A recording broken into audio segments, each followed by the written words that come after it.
ففروا إلى الله إني لكم منه نذير مبين. Ini Ustaz kalau di masyarakat kan tidak, ya sudah ada tapi mungkin tidak mengenai definisi tauhid rububiyah, uluhiyah, asma wa sifat itu kan tidak semuanya paham gitu Ustaz.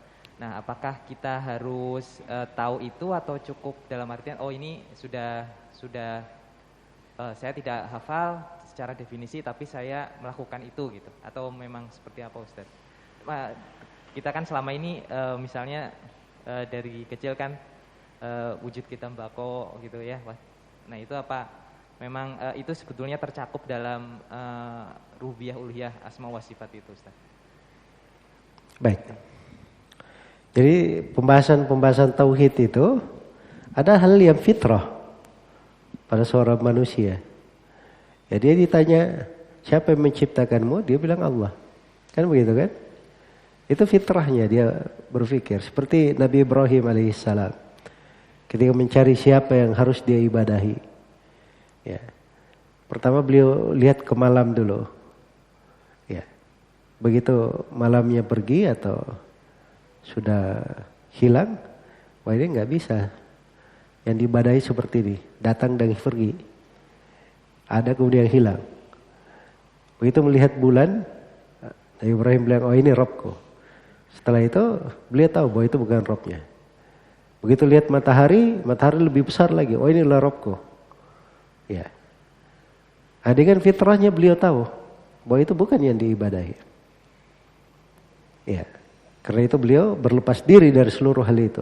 Beliau katakan inni wajjahtu wajhiya lilladzi fataras samawati wal ard wa ma ana minal musyrikin.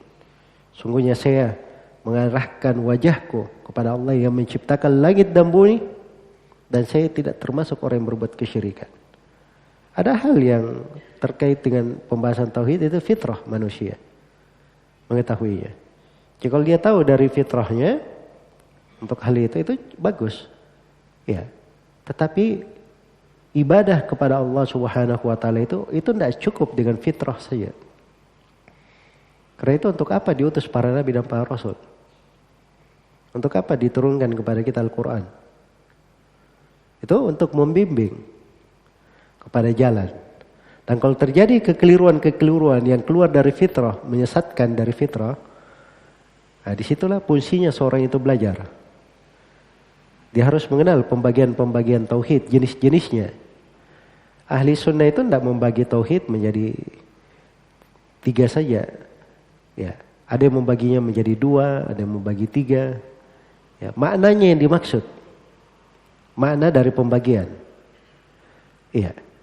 Makna dari pembagian. Itulah seluruh tauhid yang dibawa oleh para nabi dan para rasul. Itu makna kelihatan ya. Ketika Nabi mengajak kepada la ilaha illallah, kaum musyrikin berkata, aja'alal alihata ilahan wahida, inna hadza la syai'un ujab. Apakah Nabi Muhammad ini ingin menjadikan yang diibadahi cuma satu? Ini suatu hal yang menakjubkan. Ini menunjukkan bahwa mana la ilaha illallah artinya la ma'budu bihaqqin illallah. Tidak ada yang berhak diibadahi kecuali Allah. Masalah ibadah yang dimaksud. Karena itu keliru kalau ada yang mengartikan la ilaha illallah tidak ada yang mencipta kecuali Allah, tidak ada yang mengekalkan kecuali Allah, tidak ada yang menghidupkan dan mematikan kecuali Allah. Itu keliru memanahi la ilaha illallah.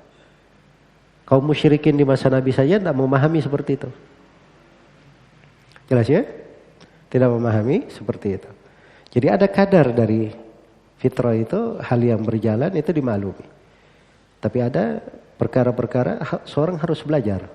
Apalagi kalau kita hidup di sebuah tempat yang beredar akidah-akidah yang tidak benar. Iya. Seperti misalnya akidah Asy'ariyah yang merinci tentang sebagian pembahasan akidah misalnya dari hal yang terkait dengan akal mereka saja. Ya, karena itu mereka keliru dalam banyak hal di pembahasan akidah. Keliru di dalam menafsirkan awal kewajiban orang-orang Asy'ariyah. Mereka itu awal kewajiban melihat, menimbang. Nabi tidak menjadikan seperti itu. Awal kewajiban itu bersyahadat la ilaha illallah Muhammadar Rasulullah. Itu tegas.